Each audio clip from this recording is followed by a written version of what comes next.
បងប្អូនដែលរស់នៅជប៉ុនអាចចែកម្លែកឲ្យខ្ញុំដឹងផងសម្រាប់អ្នកដែលគាត់ធ្វើម្ហូបនៅតាមផ្ទះញ៉ាំសម្រាប់គ្រួសារហ្នឹងគាត់ធ្វើម្ហូបបែបណាទៅ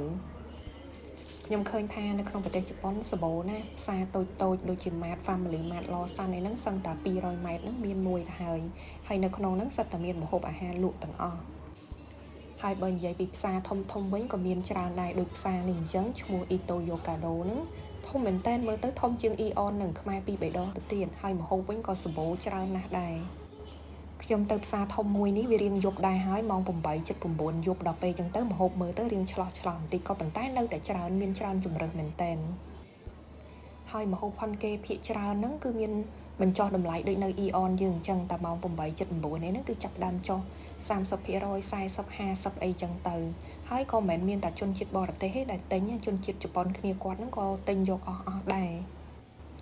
គ្រាន់តែសង្កេតឃើញថាអាហារដែលលក់នៅតាមផ្សារភាគច្រើនជាអាហារគោកដូចជាបំពងចៀនជាដើមអញ្ចឹងទៅមិនដឹងថាពួកគាត់ញ៉ាំទៅល្អសម្រាប់ពួកគាត់អត់ទេតែបើមើលពីរូបរាងខាងក្រៅមើលទៅពួកគាត់រាងស្អាតបាតមានសុខភាពល្អហើយអាយុវែងទៀតដូចខ្ញុំអញ្ចឹងពេលខ្លះយើងខ្ជិលចូលហាងអីចំណាយច្រើនយើងអាចមកផ្សារពេលយប់អញ្ចឹងទៅអាហារ 50% ទាំងអស់អញ្ចឹងសរុបអាហារទាំងអស់ដែលខ្ញុំទិញសម្រាប់មួយពេលនេះវាអស់ 1000 យេនជាងខ្ទង់ $7-8 ដែរមានទាំងទឹកទាំងអីហើយញ៉ាំបាន2នាក់